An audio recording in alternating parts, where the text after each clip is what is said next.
இருந்துச்சான். அல்ல இந்த மாதிரி 2 பேர் மொத்தமாக சேர்த்து ஒருத்தன் ஏறி இருக்கான்.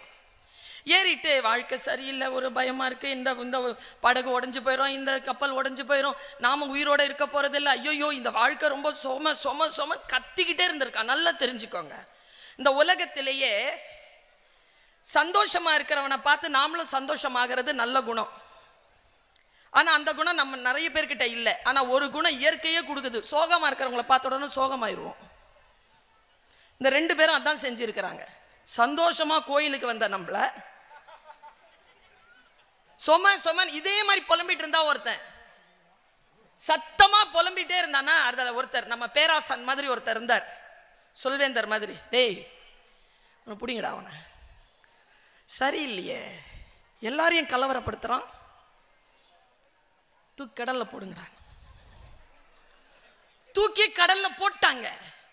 துடிக்கிறான் துள்றான். இதோ உயிர் போகும்போது குதிச்சு காப்பாத்திட்டாங்க. காப்பாத்தி கப்பல்ல போட்டாங்களா, கம்முன்னு வந்தான், சத்தமே இல்லை. எப்போ தெரியுமா அவனுக்கு புரிஞ்சு போச்சு, கடல் சுமையானது, அதிலிருந்து காப்பாற்றுகின்ற கப்பலில் நாம் இருக்கிறோம், இந்த சுகத்தை நாம் மரியாதையுடன் வெளிப்படுத்த வேண்டும் என்ற அறிவு அவங்களுக்கு வந்து சேர்ந்துருச்சு. நாம் பாதுகாப்பாகத்தான் இருக்கிறோம்.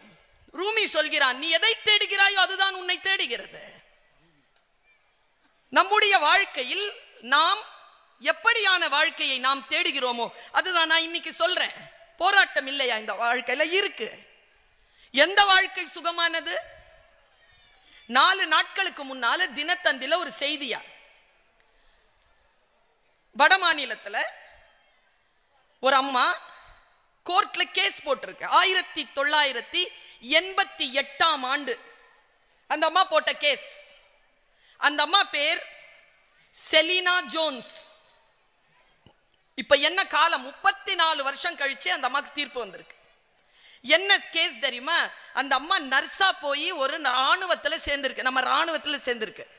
சேர்ந்த 3 மாசத்துல அதுக்கு கல்யாணம் ஃபிக்ஸ் ஆச்சு. கல்யாணம் சொல்லிட்டு பத்திரிக்கை கொடுத்துருக்கு, போயிட்டு வான்னு அனுப்புனவங்க பின்னாலேயே டெர்மினேஷன் ஆர்டர் அனுப்பிச்சிட்டாங்க. ஒரு பெண் வந்து நர்ஸா இருக்கிறவ, அதுவும் ராணுவத்தில் நர்ஸா இருக்கிறவ திருமணம் செய்து கொள்ளக்கூடாது அப்படிங்கிற ஒரு சட்டத்தில் அனுப்பிட்டாங்க. இந்த அம்மா கோர்ட்ல கேஸ் போட்டுச்சு. 1988ஆம் ஆண்டு போட்ட கேஸ் 4 நாளுக்கு முன்னால தீர்ப்பு வந்திருக்கு. சுப்ரீம் கோர்ட் என்ன சொல்லிச்சு தெரியுமா? செய்கின்ற தொழிலுக்கும் பெண்ணின் திருமணத்திற்கும் தொடர்பு கிடையாது, இரண்டையும் தொடர்பு படுத்தியது குற்றம். 60 லட்சம் ரூபாயை ஒரே பேமெண்டா செலினா ஜோன்ஸ்க்கு கொடுக்கணும்னு சொல்லிட்டு சுப்ரீம் கோர்ட் இப்ப தீர்ப்பு சொல்லி இருக்கு. போராட்டம் தான் வெற்றி கிடைக்கும் என்பதற்கு பல்வேறு உதாரணங்களை என்னால் சொல்லிவிட முடியும். நீங்க இது சொல்றீங்களே, இந்த கற்கோய் பாடம் வைக்கலான்னு நாங்க எல்லாரும் பியோஸ்ல வந்து உட்கார்ந்து யோசிக்கும் பொழுது நான் முன்னெடுத்த பாடம் என்ன தெரியுமா? பூசலார் புராணம். பூசலார் புராணத்தை குழந்தைக்கு சொல்லுங்க. கற்கோயில் கட்டுவது மிகச் சிறப்பானதுதான். எல்லோராலும் கட்டிவிட முடியாத பொழுது என்ன செய்யலாம்? நீ கற்கோயில் கட்ட வேண்டும் என்றுதான் பூசலார் போனார். அவருக்கு நிலம் கிடைக்கவில்லை, கல் கிடைக்கவில்லை, அவருக்கு நிதியம் கிடைக்கவில்லை. மனதிலே கோவில் கட்ட தொடங்கினார். எப்பொழுது அவர் கோவில் கட்ட தொடங்கினாரோ அந்த புராணத்தை படிக்கும் பொழுது மெய் சிலிர்க்குதுங்க எனக்கு. அவர் நிலம் வாங்குறாருங்க, பிக்ஸ் பண்றாருங்க. எங்க நிலம் வாங்குறாரோ அங்க பத்திரம் செய்யறாருங்க. மனசுலயே பத்திரம் செஞ்சு நிலம் வாங்கி பூஜை போட்டு ப்ளூ பிரிண்ட் போடுறாருங்க கோவிலுக்கு. ஸ்தபதிகளை போய் பிக்ஸ் பண்றாரு. எல்லாம் மனசுல சொல்லி ஆட்களை கூப்பிட்டு பிரகாரம் இப்படி இருக்கணும், உள்ள இருக்கக்கூடிய கருவறை இப்படி இருக்கணும், குளம் இப்படி இருக்கணும் என்று, கோபுரம் இப்படி இருக்கணும்னு சொல்லிட்டு ஆகம விதியின்படி அவர் அந்த கோயிலை கட்டுறார். பெரிய புராணம் சேக்கிழார் எழுதிய பெரிய புராணம் இதை சொல்கிறது. கட்டி எழுப்பி முடித்து விட்டான். அதே நேரத்தில் மன்னன் ஒரிஜினலா இந்த மாதிரி கற்கோயிலை கட்டுறான். கும்பாபிஷேகம் முடிவு செய்யப்படுது.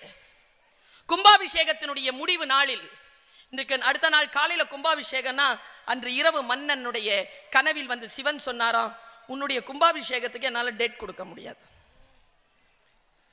நான் வேற இடத்துல அப்பாயின்மெண்ட் கொடுத்துட்டேன், நான் அங்க போறேன், உன் டேட்டை மாத்திக்க. இவன் கேட்டு இருக்கிறான், மன்னன் எங்க போற? பூசலார்னு ஒரு ஆளு கோயில் கட்டி இருக்கான், அங்க போற. எத்தனை மணிக்கு? காலையில எத்தனை மணிக்கு?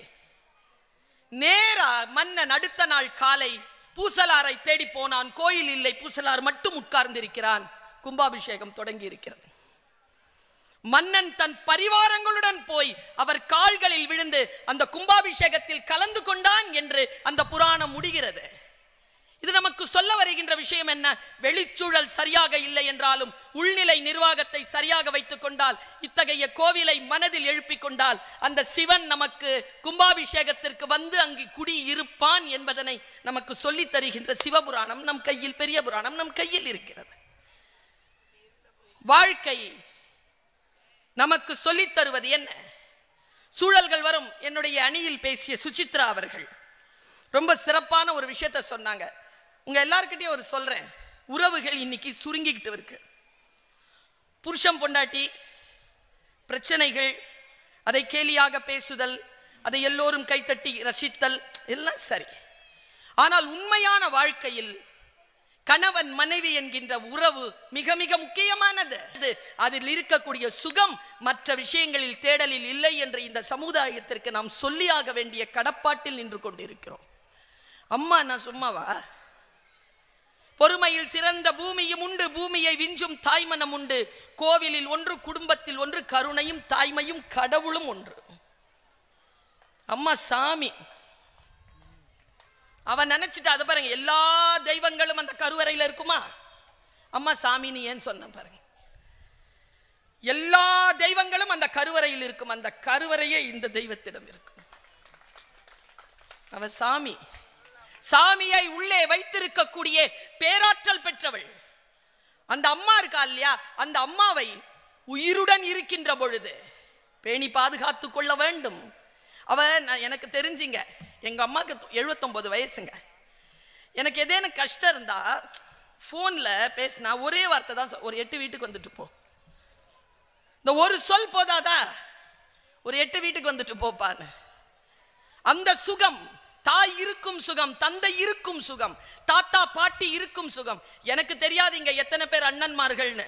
நான் சொல்றேன், அண்ணனா இருக்கிறது சுகம் தான். ஆனா அண்ணனோட பிறக்கிற மாதிரி சுகம் வேற கிடையாதுங்க. அண்ணனை மாதிரி அண்ணன் ஒருத்தன் இருக்கணுங்க வீட்டுல. அப்பாவை பார்த்தா, அப்பாவை சின்ன வயசுல பார்க்கணுமா?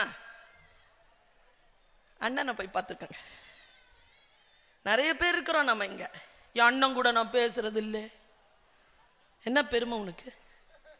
அம்மா அப்பாவுக்கு தெம்பு இருந்தா தம்பி தங்கச்சி கிடைக்கும், அண்ணன் கிடைக்காது, அக்கா கிடைக்காது.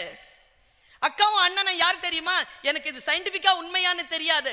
இந்த பூனை குட்டி போடும்போது முதல் குட்டியை பத்தியமா சாப்பிட்டுடுமா? அப்படி தன் குடும்பத்திற்கு பத்தியமாகி போனவர்கள் நம் அண்ணன்மார்களும் அக்காமார்களும். அந்த சுகத்தை எனக்கு தெரிஞ்சு என் தம்பி யார் தெரியுமா? எனக்கு ஒரு பையன் இருக்காங்க, ஆனா என் மூத்த பிள்ளை என் தம்பி தாங்க. நான் தாய்மையை உணர்ந்த கணம் என் தம்பியினுடைய கரம் பிடித்த கணம், அவனை கையில் வாங்கிய கணம். என் தங்கைக்கு நான் அம்மா, என் அக்காவுக்கு நான் மகள், என் அண்ணனுக்கு நான் மகள். இந்த உறவின் சுகம் இருக்கு இல்லையா? இந்த உறவின் சுகத்தை நாம் அடுத்த தலைமுறைக்கு கடத்தவே இல்லை என்பதுதான் ஒற்றை பிள்ளையோடு இருக்கிறோம் அல்லது மலட்டுத்தன்மையில் இருக்கிறோம். இந்த சுகத்தை கடத்துவோம். நம்முடைய வாழ்க்கையில் உறவுகள் சுகம் என்பதனை சொல்லி தருவோம். உனக்கு துயரமாக இருக்கிறதா? உனக்கு துக்கமாக இருக்கிறதா? அந்த மருந்தே குடும்ப உறவுகள் தான். குடும்ப உறவுகள் தான். நான் யோசிச்சு பார்த்திருக்கேன். பல பேர் ஈகோ, அவர் சொன்னார் பாருங்க, 3 பேரிச்சப்பழம் வராத ஒரு குத்து விளக்குக்காக 3 ஜென்மம் எடுத்தாலும் கிடைக்காத சுகத்தை நாம் எப்படி இழந்து வருகிறோம் என்பதனை அவர் தன்னுடைய பேச்சிலேயே சொல்லிவிட்டு போனார். நாம் தான் இழந்து வருகிறோம். நாம் எப்படி இழக்காமல் இருக்க வேண்டும் சொல்ற ஒரு செய்தி சொல்லிட்டு நான் போறேங்க. தர்த்திரம் பெரிய தப்பு இல்லைங்க. தர்த்திரம் பெரிய விஷயம் இல்ல, தர்த்திர புத்தி தான் பெரிய விஷயம். தர்த்திர புத்தி இருக்கா? இல்லாம இருக்கிறோமா? இது சரியில்லை, அது சரியில்லை. வண்டி அண்ணன் தான் பேசுவார் பட்டிமன்றத்தில். நம்ம மதுக்கூறார் ஒருத்தன் ஊட்டி ரோட்ல போயிட்டே இருக்குது பஸ், பின்னால இந்த மாதிரி 2 பேர்ல ஒருத்தர் மாதிரி, அண்ணன் சரியில்லை, பொண்டாட்டி சரியில்லை, புள்ள சரியில்லை, வீடு சரியில்லை, வாய்ப்பு சரியில்லை, எதுவும் சரியில்லை. ராத்திரி 9 மணி டிரைவர் சொன்னானா, சும்மா எனக்கு தான் கண்ணு சரியில்லை, எல்லாம் சரியில்லையா? எல்லாம் சரியில்லாம தான் எல்லாம் சரியா நடந்துகிட்டு இருக்கா? காலையிலிருந்து சாயந்தரம் வரைக்கும் அப்படிதான் ஓடிக்கிட்டு இருக்கா? ரொம்ப ஆழமா ஒரு விஷயத்தை சொல்றேன். இறைவனுக்கு முன்னால் நீங்கள் உங்களை நினைத்து பாருங்கள். நீங்கள் ஆழமாக நேசிக்கக்கூடிய வாழ்க்கை தான் உங்களுக்கு வந்து சேர்ந்திருக்கிறது. ரொம்ப ஆழமா யோசிச்சு பாருங்க. எனக்கு இது ஆசை, அது நீ எதில் ஆர்வத்தோடு முனைப்பு காட்டினாயோ அது உன் கரங்களில் நிற்கிறது. இதுதான் உண்மை, இதுதான் சத்தியம். நீதான் உன் வாழ்க்கையை தேர்ந்தெடுக்கிறாய். தேர்ந்தெடுத்துட்டு எங்க ஐயா மாராமலிங்கம் சொல்வாரு, ஒரே மாதிரி சோறு கொண்டு வந்தவங்க உட்காந்துட்டு 10 மாசமா சாப்பிட்டுருக்கானுங்க. டெய்லி அதே தான் சொன்னானுங்களா 3 பேரும் சேர்ந்து, டேய் பொண்டாட்டி கிட்ட சொல்லிடுவோம்டா, என்ன நாளைக்கு மட்டும் வேற சோறு வைக்கல, நாம தற்கொலை பண்ணிக்கலாம்டா, மேல இருந்து கீழே விழுந்துடலாம்டா. ஒருத்தன் டப்பா திறந்து பார்த்துருக்கான், அதே இட்லி, தொப்புன்னு குடிச்சிட்டான். பொண்டாட்டி கிட்ட சொல்லியும் அவன் இட்லி தான் கொடுத்துருக்கா. அடுத்தவன் இடியாப்பம், அவனும் விழுந்துட்டான். ஏன்னா அது இடியாப்பத்தை அவன் அம்மா மாத்தலை. 3வது ஆள் சப்பாத்தி பார்த்தான், சாப்பிட்டு செத்து போகும்னு சாப்பிட்டு மேலேருந்து கீழே குதிச்சிட்டான். குதிச்சுட்டு 3 பேரும் ஆஸ்பத்திரியில் கிடக்குறாங்க, கால் கை உடஞ்சி. 2 பொண்டாட்டியை வந்து சத்தம் போட்டு அழறாங்க. இந்த 3வது ஆள் பொண்டாட்டி மட்டும் முறைச்சி பார்த்துட்டு இருக்கான். ரொம்ப அழகா சொல்வார் மாராமலிங்கம். ஏன் உனக்கு இவன் கிடக்குறான், உனக்கு என்ன துக்கமாவே இல்லையா? இல்லை, காலையில எழுந்திரிச்சு இந்த ஆள் தானே சமைப்பான் எப்பவுமே. அவன் சமைச்சது அவனே சாப்பிட்டு அவனே செத்து போனதுதான் இந்த கதை. நம் வாழ்க்கை அடுத்தவர்கள் கையில் இல்லை. போராடுவதற்கு சட்டம் இருக்கிறது, சூழல் இருக்கிறது. இதோ தேர்தல் வருகிறது, யோசித்து முடிவு செய்யுங்கள். நம்மிடத்தில் தான் இருக்கிறது. நாம் தான் இந்த நாட்டின் மன்னன். மக்கள் தான், மக்கள் சக்தி தான். மக்கள் தானே யோசிக்க வேண்டும். மக்களினுடைய சக்தி தானே, நம்முடைய தனிப்பட்ட முறை தானே நம்முடைய வாழ்க்கையை சுகமாக்கி கொள்வதற்கான அத்தனை சாத்தியக்கூறு. பணக்காரனா இருக்க வேண்டிய அவசியம் இல்லைங்க. பணக்காரனா இருக்க வேண்டிய அவசியம், பணம் வந்தா எல்லா சுகமும் வந்துருமான்னு கேட்டு பாருங்க. சுகிசிவம் ஐயா பணத்தை பற்றி ஒரு பேச்சு பேசியிருக்கார். ஓஷோ பேசுற பேச்சையும் சுகிசிவம் ஐயா பணத்தை பற்றி பேசுற அந்த பேச்சு 1 மணி நேரம் பேச்சு கேட்டு பாருங்க. ஒருத்தன் ஒரு பிச்சைக்காரன் இருந்தானா, ராஜா ஒருத்தன் வந்திருக்கான். பிச்சைக்காரன ஒரு செப்பு காசு போட்டான். காசு சாக்கடையில் விழுந்துருச்சு. ஐயோன்னு பதறி போய் சாக்கடையில் கை போட்ட பிச்சைக்காரனை பார்த்துட்டான் மன்னன். ஐயோ தப்பு பண்ணிட்டோமே, தூக்கி போட்டிருக்க கூடாதுன்னு தேர்ல இருந்து இறங்கி ஒரு வெள்ளி காசு கொடுத்தான். வெள்ளி காசு வாங்கிக்கிட்டு மறுபடியும் சாக்கடையில் கை போட்டான் பிச்சைக்காரன். உடனே மன்னனுக்கு கோவம், இரு செப்பு காசு போட்டோம், உனக்கு நான் தங்க காசு கொடுக்குறேன். தங்க காசு கொடுத்தான். தங்க காசு வாங்கிக்கிட்ட மறுபடியும் சாக்கடையில் கை போட்டான். தங்க முடிப்பை கொடுத்தான், வச்சுக்க. வாங்கிக்கிட்டு மறுபடியும் கை போட்டான். மன்னன் சொன்னா, டேய் என்ன செஞ்சா நீ அந்த சாக்கடையில் அந்த காசை தேட மாட்டடா? சரி, என் ராஜ்யத்துல உனக்கு பாதி தரேன்டா, நாளையில இருந்து நீ ராஜா அப்படி பிச்சைக்காரங்க சொன்னானா, அந்த பாதி பகுதியில் இந்த சாக்கடை பகுதி வருமான்னு. இவன் என்ன பண்ணுவீங்க? சிந்தனையை விடுதலையாக்குங்கள். அதுதான் எங்களுடைய அணியிலே சொன்னார். சோகம், கோபம், ஆத்திரம், உடல் நலக்கேடு, வறுமை எல்லாம் இருந்தும் கூட பாரதி சொன்னானே, எத்தனை கோடி இன்பம் வைத்தாய் என் இறைவா. அந்த ஒரு வினாடியில் நாம் அடைகின்ற அந்த சுகம்தான் உயிருக்கு நாம் தருகின்ற உணவு. இப்படி சொல்லி நிறைவு செய்கிறேன். எந்த மார்க்கமாக இருந்தாலும் இறைவனுடைய ஒரே குறிக்கோள் என்ன தெரியுமா? பக்தன் மகிழ்ச்சியாக இருப்பதுதான், பக்தன் சுகமாக இருப்பதுதான். சார், நல்ல ஒரு தலைப்பு, வாழ்க்கை சுமையா சுகமா. நாங்கள் சுமைன்னு பேசுறது ப்ராக்டிக்கல், அது சும்மா ஒன்று தெரியுது. நம்ம பர்வீன் பேசின பிறகு ஒரே ஒரு விஷயம், நம்பி கூட போக முடியாது. கப்பல்லேருந்து கவுத்தா மாதிரி நம்மளை கவுக்கும் எப்போ வேணாலும். இதுதான் சுமை, இதுதான் சுகம்னு விலாவரியாக சொல்கிறதுக்கு. சார், உண்மையிலேயே ப்ராக்டிக்கலாக சொல்லுங்கள்.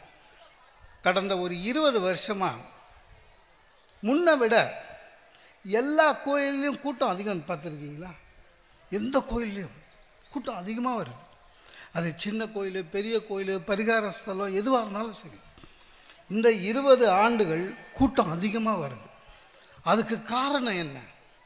எல்லாருக்கும் பக்தியாக ஜாஸ்தியாச்சு. பிரச்சனை ஜாஸ்தி ஆயிடுச்சு. எல்லாம் ஓடுறான். சில பேர் 6 மாதத்துக்கு ஒரு சாமி மாத்துறான் சார். என் ஃப்ரெண்டு ஒருத்தன் தான். கொஞ்ச நாள் ராகவேந்திரான்னா, அப்புறம் கொஞ்ச நாள் திருப்பதிக்கு போயிருந்தான். கொஞ்ச நாள் ஒவ்வொரு சாமி, அதாவது கேட்டதும் கொடுப்பவனே கிருஷ்ணா கிருஷ்ணான்றான். 6 மாதம் ஆவலை, வேலை ஆவலை, நான் கிருஷ்ணனை மாற்றிடுறான். இப்போ கடைசியாக ஒருத்தன் திருவண்ணாமலையில் போய் செட்டில் ஆனான். எல்லாம் முடிஞ்சு போச்சு. அதாவது அப்படி தான் இருக்குது சார். கூட்டம் இல்லாத நாளில் நான் டெய்லி கோயிலுக்கு போவேன் சார். என் ஃப்ரெண்டு என்னை பார்த்துட்டு கோயிலில் கேட்குறான், என்னடா ஏதாவது பிரச்சனையாண்ணா? ஏன்னா பின்னா டெய்லி கோயிலுக்கு வரேன்னா, அப்போ பிரச்சனைக்கு தான் கோயிலுக்கு போகிறோன்னு அர்த்தம். எல்லாம் தெளிவாக இருக்கும். அதுக்கடுத்து ஒன்று சொன்னான், டே ஃப்ரீயாக இருந்தால் கூட வீட்டில் டெய்லி கோயிலுக்கு வராதேண்ணா. ஏன்டா இப்படி பேசுகிறேன்னா? அப்படி இல்லை, இப்போல்லாம் கோயிலில் சிசிடிவி வச்சுட்டானுங்க. கோயிலில் ஏதாவது காணாது போச்சுன்னா என்கொயரியில் அந்த சிசிடிவியில் நீ டெய்லி வர்றது தெரிஞ்சதுன்னா கூப்பிட்டு இன்வெஸ்டிகேஷனுக்கு உள்ளே கூப்பிடுவானுங்க, விசாரணை பண்ணுவானுங்கன்னா. இப்போ அங்கேயும் அதையும் கற்று விட்டானுங்க சார். கோயிலுக்கு போகிற பழக்கத்துக்கு கற்று விட்டான். இப்போ ராஜகோபுரத்துக்கு அப்புறம் கால் வைக்கிறதுக்கு பயமாக இருக்குது. திருட்டு மொழி முடிச்சுன்னு போகிறேன், சிசிடிவியில் நம்மளை பார்க்குறாங்களான்னு. இவங்க பூசலாரை பற்றி சொல்கிறாங்க. நான் சொல்லாததா? நான் ஒரு கோயிலில் பேசுகிறேன் சார், பக்தியாக இயற்பகை நாயனாரை பற்றி. இயற்பகை நாயனாரை பற்றி பேசினேன். உண்மையிலேயே இயற்பகை நாயனார் என்ன, அவருடைய தவம் என்ன தெரியுமா? சிவனடியார் யார் வந்து எது கேட்டாலும் கொடுத்துருவார், அதான் அவருடைய தவம். சிவன் இவரை சோதிக்க என்ன பண்ணார், ஒரு அடியவராக உருமாறி வந்து இவர்கிட்ட, எனக்கு உங்ககிட்ட இருக்கிற பொருள் ஒன்று வேணும்னாரு. இவர் கேளுங்க சாமின்னாரு. உன் மனைவி வேணும்னாரு. ஒரு ஆண் கொடுக்க முடியாதது. ஆனால் இவர் சிவபக்தியில் மனைவியும் கொடுத்துட்டார். அதனால தான் இயற்கைக்கு புறம்பாக செய்ததனால் இயற்பகை நாயனார் உருக்கமாக 6 அவர் பேசினான் சார். இறங்குற படிக்கட்டிலே ஒருத்தன் நிற்கிறான். என்னப்பான்னு, இப்போ வருவாரான்னு கேட்டான். யாருன்னு, சிவன் தான். என்னை கேட்க சொல்லு சார், மாமியாரோட சேர்த்து அனுப்புகிறேன். இது ஏன் நீ உயிரை விட்டு 6 அவர் பேசினுக்கிறேன்னா, நீ வந்து பூசலாக இருக்காத சொல்லின்னு இருக்க. மக்கள் வந்து நம்ம அவன் பிரச்சனையில் இருக்கா சார். பிரச்சனை எப்போ தீரும்னு இருக்கான். ஒரு குரு சொல்லியிருக்கார் சார் சிஷ்யங்கிட்ட, நீ ஏன்டா உன் ஒய்ஃபை கொன்னுன்னு. அதுக்கு அவன் சொல்கிறான், நீங்கள் தானே சொன்னீங்க அப்படின்னா. நான் என்னடா சொன்னேன்னா, அவன் பிரச்சனையை அவன் தான் தீர்க்கணும்னு சொன்னீங்கல்ல, அதான் சார். அவ்வளோ பிரச்சனைங்க வாழ்க்கையில், நமக்கு தெரியல. ஒரு ஹஸ்பண்ட் அண்ட் ஒய்ஃபு ஒரு கோயிலில் ஒரு குருஜி வந்திருந்தாருன்னு போய் பார்த்தாங்க. பார்க்கும்போது அந்த குருஜி சொல்லியிருக்காரு, ஒரு இடம் சொல்லி அந்த கோயிலுக்கு போங்க, அந்த கோயிலில் குளத்து படிக்கட்டில் நின்று நீங்கள் என்ன வேண்டிக்கின்னு ஒரு ரூபா காயினா அந்த குளத்தில் போடணும். 6 மாதத்தில் நீங்கள் என்ன நினச்சிங்களோ அது நடந்துடும். குரு சொல்லி அனுப்பிச்சிட்டாரு. இவங்க ஹஸ்பண்ட் அண்ட் ஒய்ஃபு அதே கோயிலுக்கு போகிறாங்க. கோயிலில் சாமி சுற்றிட்டு கோயில் குளத்துக்கு வந்து இந்த ஆள் என்ன பண்ணார், வேண்டின்னு ஒரு ரூபா காயின் போட்டார். அந்த அம்மா வேண்டின்னு 1 ரூபா காயின் போட்டது பாசியில் வழுக்கி அந்த அம்மா கோயில் குளத்தில் குச்சிச்சு, செத்து போயிடுச்சு. என்ன சொல்கிறாங்க, குருஜி 6 மாதத்துக்குள்ளே முடியும்னாரு, இன்றைக்கே முடிஞ்சிடுச்சேன்னா. சார் அவன் என்ன வேண்டின்னு இருக்கான் பாருங்க. வேண்டதில்லை, என்ன பிரச்சனை? நீங்கள் வழக்கு மன்றம் வந்து பாருங்கள் சார். திருமணம் புரிந்து கொள்ளுங்கள், புரிந்து அண்ணா அற்புதமாக சொல்லுவார். வள்ளுவரும் வாசிகையும் போல் ஒருவரை ஒருவர் புரிந்து கொண்டு. யார் பார்த்ததுங்க? வள்ளுவனை யாராவது பார்த்துருக்கோமா? இல்லை. கவர்மெண்ட் வரைஞ்ச படம் அது. இன்னும் வாசிகையை வரையவே இல்லை. அதுக்குள்ளே நம்மளே விட்டுன்னுக்குறோம். வள்ளுவரும் வாசிகையும் போய் வாழ்ந்து காட்டுங்கள். வாசிக்கு வந்து கிணறுல எடுத்தாங்க, பக்கெட்டு அப்படியே நின்று. எல்லாம் ஒன்று புவியீர்ப்பு சப்பா அப்பவும் உண்டு, எல்லாம் புருடா. இல்லைன்னா நல்லா இருக்கணும்னு சொல்கிறது. எங்கள் அண்ணன் அற்புதமாக சொல்லுவார், ஒருவரை ஒருவர் புரிந்து கொள்ள முடியாது என்பதை புரிந்து கொண்டு ஒத்துமையாக இருங்க, அவ்வளோதான் முடியும். கோர்ட்டில் சார் ஒரு பொண்ணு கல்யாணம் ஆகி 3 மாதம் கோர்ட்டில் விவாகரத்துக்கு நிற்கிது. ஜட்ஜி பார்த்தாரு, அந்த பொண்ணை பார்த்தோன்னா அவருக்கு அவரோட பொண்ணு ஞாபகம் வந்துச்சு. ஐயோ என் பொண்ணு வயசு இருக்கு, அம்மா கல்யாணம் ஆகி 3 மாதம் இருக்குமா, கொஞ்சம் மனசு கொஞ்சம் பார்த்து. அது யுவர் ஆனர், ஒரு வாடி முடிவு பண்ணிட்டா என் முடிவை நானே மாற்ற மாட்டேன். யார் யார் பேச்சும் கேட்கறதுனால தான் இங்கே வந்து நிற்கிது. எல்லாமே அப்படி தான் சார். சார் வாழ்க்கை எதில் ஆரம்பிக்குது சார்? எதில் ஆரம்பிக்குது? திருமணத்தில். அதுவே பிரச்சனை தானே. 20 வருஷம் 30 வருஷம் முன்னால் எனக்கு கல்யாணம் ஆச்சுங்க. இந்த இப்போவாது மேட்ரிமோனியல் நெட்டில் போய் பார்க்குறோம். அப்போல்லாம் அப்படி கிடையாதுங்க. இந்த தரகர்கள் இருக்காங்கள, திருமணத்து தரகர்கள், அவனுங்க கையில் வச்சுக்கிற 5 ஃபோட்டோவை எவன் தலையிலையாவது கட்டணும்னு சுற்றினுப்பான். நம்மக்கிட்ட அவ்வளோ பேசுவாங்க சார். பொண்ணு அடக்கமான பொண்ணு, அடக்கமான பொண்ணுன்னு. அது எத்தனை வாரத்துக்கு அடக்கமாக இருக்கும்னு சொல்ல மாட்டானுங்க. அது அவன் அதிர்ஷ்டம். கல்யாணம் ஆச்சு, பொண்ணு பார்க்க போனேன் சார். ஆரம்பமே அவசகுணம் தான். பொண்ணு பார்க்க போனேன். நான் பொண்ணு பார்க்க போகும்போது பண்ண ஒரே தப்பு, என் தங்கச்சிக்கு 2 பேருடைய மாப்பிள்ளைங்களை கூட்டின்னு போயிட்டேன். பொண்ணு பார்க்க போனேன். சார் உட்காருங்க, வாழ்க்கை சுமைன்றதை ப்ராக்டிக்கலாகவே சொல்லிட்டேனா? நடுவர் முதல்ல பேசினார், எல்லாம் கை தட்டினீங்க. மீதி 3 பேர் பேசுனீங்க, எல்லாம் மகிழ்ச்சியாக கை தட்டினீங்க. நம்ம பேசும்போது பாருங்க, அந்தம்மா நான் நிரூபிக்கிட்டமான்னு எனக்கு பயம். யாராவது உங்களில் ஒருத்தர் போய் நிரூபிமான்னு சொல்லி என்ன உட்கார வச்சுற போறீர்கள். வாழ்க்கை சும்மா சார். பொண்ணு பார்க்க போனேன் சார், என் மாப்பிள்ளைங்களை கூட்டி போயிட்டேன். நான் வாழ்க்கையில் ஒரே ஒரு பொண்ணு தான் பார்த்தேன், அதான் என் ஒய்ஃபு. வேறு சான்ஸ் இல்லை. பொண்ணை பார்த்து முடித்த உடனே எங்கள் பொண்ணுக்கு அப்பா யாரும் எங்கள் மாமனார், அவர் வந்து தம்பி உங்ககிட்ட பொண்ணு ஏதோ பேசணும் வந்துன்னு எனக்கு பயந்துட்டேன். அப்போவே நான் பட்டிமன்றம் பேசுவேன். இருந்தாலும் பட்டிமன்றம் பேசுறது வேறு, நான் எது பேசுனாலும் நீங்கள் கேட்டுப்பீங்க. ஆனால் ஒரு பொண்ணுக்கிட்ட போய் பேசுறது எப்படின்னு தெரியல, விறுவிறுக்க வந்துட்டேன். அப்புறம் ரூமுக்கு போனால் மாப்பிள்ளைங்க என்ன சொல்கிறானுங்க, பேசுங்க போய் அப்படின்னா. சார் வேண்டாத தெய்வம் இல்லை, எப்படியாவது இந்த பொண்ணு என்னை செலக்ட் பண்ணணுன்னு. ஏன்னா ரிஜெக்ட் பண்ணிச்சு வச்சுக்க, என் மாப்பிள்ளைங்களே ஊர் ஃபுல்லாக சொல்லுவான், அந்த பொண்ணே உங்கள் அண்ணனை வேணான்னுட்டா. அப்புறம் உள்ளே போனால் பொண்ணு அவங்க வீடு சார், அதனால் சோஃபாவில் சௌகரியமாக உட்காந்துக்குது.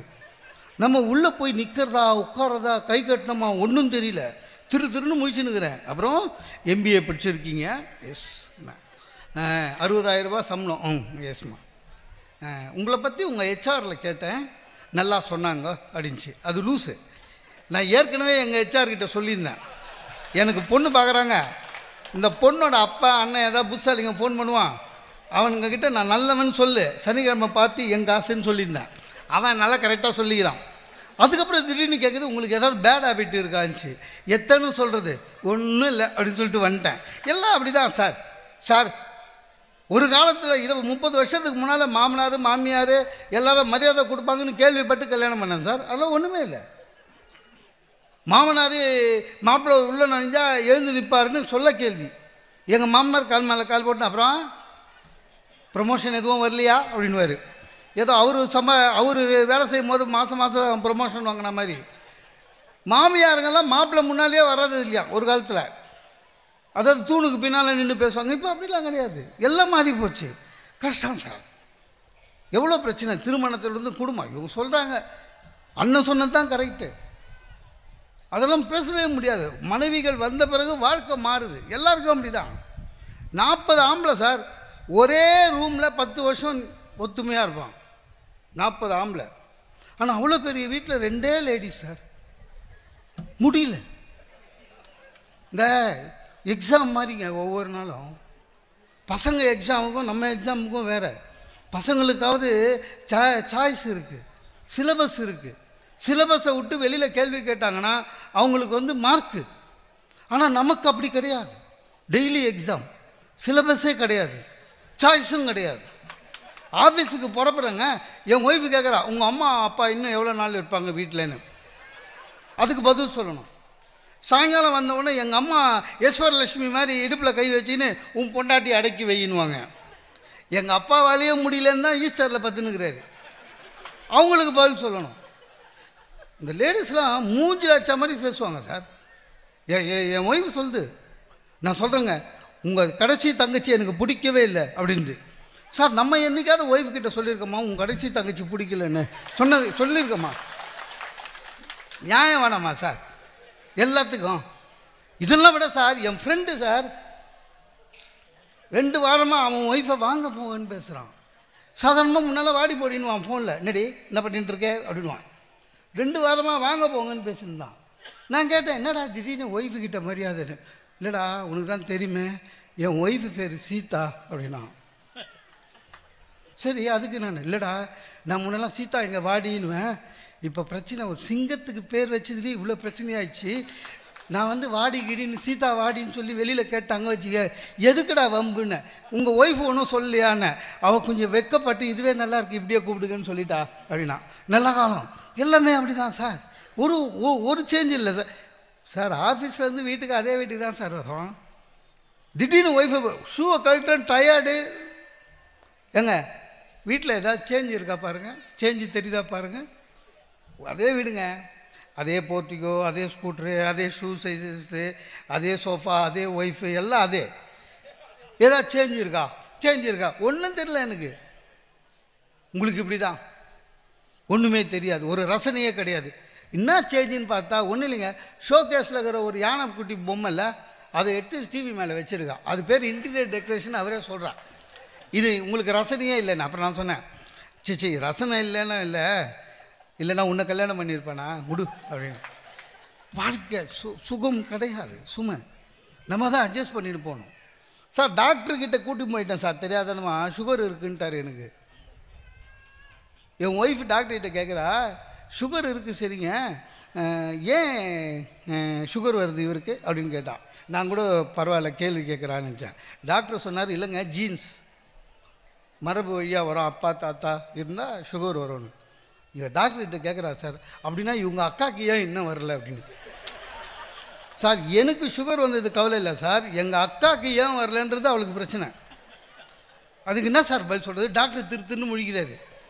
இது தவிர டாக்டர்கிட்ட என்ன சார் சொல்லுவாங்க? சார் டாக்டர் இவர் வந்து அதிகமாக ஸ்வீட் சாப்பிட்றாரு, அதிகமாக சாப்பிட்றாரு, அது மாதிரி எதாவது சொல்லணும். அதை விட்டுட்டு டாக்டர்கிட்ட, டாக்டர் இவர் நான் என்ன சொன்னாலும் கேட்க மாட்டுறாரு, இப்படியா கம்ப்ளைண்ட் பண்ணுவாங்க. டாக்டர் உடனே அவர் எஸ்வி ரங்கராவ் டைப்பில், என்ன மிஸ்டர் மோகன் சுந்தரம் ஒய்ஃப் சொல்கிறது கேட்கலையா அப்படின்னாரு. அவர் நம்ம கேட்குற மாதிரி எவன் கேட்டிருக்கோம். அதனால தான் இந்த அளவாவது நல்லாயிருக்கும் இல்லை சார். அட்மிஷன் போடவானாரு, வேணான்னியாச்சு. வாக்கிங் போனார், பரவாயில்லன்னு நினச்சேன். 40 வயசுக்கு மேலே ஆனால் வாக்கிங் போகணும். இந்த அண்ணன் சொன்னார் பீச் ரோட்டில் போகிறாங்க, அது மாதிரி போகணும். என் ஒய்ஃபை கூப்பிட்டேன், உனக்கு 40 வயசு ஆயிடுச்சு வாக்கிங் வானேன். என் நல்ல மனசுக்கெல்லாம் ஒன்றும் வராது நீங்கள் போங்கன்ட்டான். அப்படின்னா வாக்கிங் போகிறவனுக்கெல்லாம் கெட்ட மனசா சார்? உண்மையிலேங்க வாக்கிங் பீச்சில் மெரினா பீச்சில் போனேன் சார். பீச்சில் போனால் நம்ம மாட்டிங்க நிறைய பேர் நாயை கூட்டின்னு வரான் வாக்கிங்க்கு. நான் கேட்டேன், என்ன சார்? இது ரொம்ப சௌகரியம் சார், தொணன்னு பேசாது, நம்ம ஏதாவது பேசினா எதிர்த்து பேசாது. திடீர்னு நம்மளுக்கே மூச்சு வாங்குச்சுன்னா கூட உங்களுக்கு நீங்கள் சிகரெட் பிடிக்கிறீங்க அதனால தான், அதெல்லாம் ஒன்றும் கம்ப்ளைண்ட்டாக பண்ணாது சார் அப்படின்னா. ரொம்ப நல்லதாச்சுன்னு வந்தேன். வீட்டுக்கு வரேன் சார், என் ஒய்ஃபு பார்க்குறோம் சோஃபாவில் கால் மேலே கால் போட்டுன்னு கண்ணை மூட்டின்னு உட்காந்துக்கிறா. இன்னும் சோஃபாவில் தூங்குறியான்னு. தியானம் பண்ணுறேன்னா. உண்மையிலேயே அப்போ தான் பயந்தேன். ஏன்னா தமிழ்நாட்டில் தியானம் பண்ணால் தான் பிரச்சனையே ஆரம்பிக்கும். இவ வந்து உண்மையிலேயே தியானம் பண்ணுறாளா இல்லை எனக்கு சாயங்காலம் போட வேண்டிய சண்டைக்கு ரெடி பண்ணுறாளா ஒன்றும் புரியல. ரொம்ப கஷ்டம் எல்லாமே சார். வெளியில் போகிறதுல எவ்வளோ சிக்கல் இருக்குங்க. என்கிட்ட கார் கிடையாது சார், ஸ்கூட்ரு வச்சுருக்கேன். இந்த ஸ்கூட்ரு ஆக்டிவா, இந்த ஸ்கூட்ருக்காரங்க என்ன பண்ணுவானுங்க தெரியுமா? அது மோட்டர் பைக் மாதிரி கிடையாது, இன்ஜினை பின்னால் வச்சுருவான். 35 கிலோ இன்ஜின் பின்னால் இருக்குது, முன்னால் வெறும் தகுடு தான். நம்மளே ஜாக்கிரதையாக தான் ஓட்டி போகணும். இதில் ஒய்ஃபு பின்னால் 35 கிலோ என்ஜினு, இது அரிசி மூட்டை மாதிரி ஒரு 75 கிலோ. நாட்டிக்கு போகணும் கஷ்டம், ஜாக்கிரதையாக ஓட்டணும். நம்மளும் மனுஷன் தானே சார், ஓட்டிக்கிட்டே போகிறேன். எதிர் சைடில் ஒரு 40 வயசில் அழகாக ஒரு பொம்பளை அம்மா மகாலட்சுமி மாதிரி அழகாக போகுது. டக்குன்னு நினச்சேன், எனக்கு பொண்ணு தேடும் போதெல்லாம் எங்கம்மா போயிருந்தீங்கன்னு. இவங்க பின்னால் ஸ்கூட்டரில் உட்கார்ற மாதிரி இல்லை சார், ஏதோ சோஃபாவில் உட்கார்ற மாதிரி சம்மணம் போட்டு எப்போ வாரி விடுமோன்னு பயந்து ஓட்டணும். ரொம்ப கஷ்டம். இது நடுவில் இவ சைடெல்லாம் போர்டு பார்த்தீங்கன்னா, இந்த துணி கடை பாருங்க, ஒன்று எடுத்தால் ஒன்று ஃப்ரீயா அப்படின்னு இதெல்லாம் கேள்வி வரும். நான் சொன்னேன், இதே அதை உங்கள் அப்பா சொல்லியிருந்தா பரவாயில்ல, துணி கடைக்காரன் சொல்லி எனக்கு தான் செலவு சார். இல்லை வாழ்க்கையில் அண்ணன் வந்து நீங்கள் சாப்பிடும்போது உண்மையிலேயே சார் சாதாரணமாகவே பார்க்காதீங்க, அது வெறும் ஃபோனுக்காக யூஸ் பண்ணுங்களேன், வாழ்க்கை உண்மையிலேயே சுகமாகும். ஆனால் பண்ண முடியல. நான் ஒருத்தவங்க எழுதிதான் சார், படித்தவொன்னே பயந்துட்டேன். 60 வயசு ஆகிறவங்களுக்கு ஏன் ஏர்லி மார்னிங் ஹார்ட் அட்டாக் வருதுன்னு. எனக்கு 60 ஏர்லி மார்னிங் ஏன் ஹார்ட் அட்டாக் வருது, எது படிச்சு வைப்பேன் படித்தேன். அவன் எழுதியிருக்கான், இந்த 5-5:30 மணிக்கு பாத்ரூம் வரும்ல நமக்கு, அப்போ டக்குன்னு எழுந்துக்கிறோம்ல, அப்போ ஹார்ட் அட்டாக் வருமா. ஏன்னா நீங்கள் தூங்கினே இருந்து டக்குன்னு எழுந்தீங்கன்னா உங்கள் மூளை திடீர்னு விழிச்சிக்கிட்டு ரொம்ப ஃபாஸ்ட்டாக ரத்தத்தை ஹார்ட்டுக்கு அனுப்பி அந்த கொலாப்ஸ் ஆகி அதில் ஹார்ட் அட்டாக் வரும். அதுக்கு அவன் கீழே வைத்திருக்கான் என்ன பண்ணணும்னு. அதையும் படித்து பார்த்தேன், ஏன்னா நம்மளுக்கும் 60 படித்து பார்த்தால சொல்கிறான், நீங்கள் உங்களுக்கு பாத்ரூம் போனோன்னா டக்குன்னு எழுந்துக்கக்கூடாது, கண்ணை திறந்து உத்திரத்தை 5 நிமிடங்கள் உற்று நோக்குங்கள். எது பாத்ரூம் போகிறதுக்கு.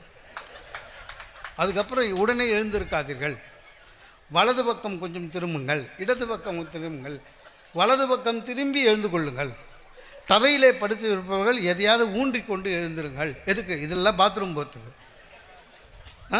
தரையில் எதையாவது ஊன்றிக்கொண்டு எழுந்துங்கள். கட்டிலில் படுத்து இருப்பவர்கள் கட்டில் முனைக்கு வந்து காலை தொங்க விட்டு ஒரு 2 நிமிடம் காலை ஆட்டுங்கள், ரத்தம் பரவும். அது பிறகு பாத்ரூம் போகுதுன்னு. அது சாதாரணமாக நம்ம இப்போ நான் சொல்லிட்டேன், நாளை காலையில் உங்களுக்கு அந்த மாதிரி வந்தால் கூட ஞாபகம் இருக்காது. ஏன்னா படித்தா மறந்துட்டேன், திடீர்னு ஞாபகம் வந்துடுச்சு. என்னது இது, சரி பண்ணி பார்க்கலாமேன்னு உத்தரத்தை அப்படியே பார்த்தேன்.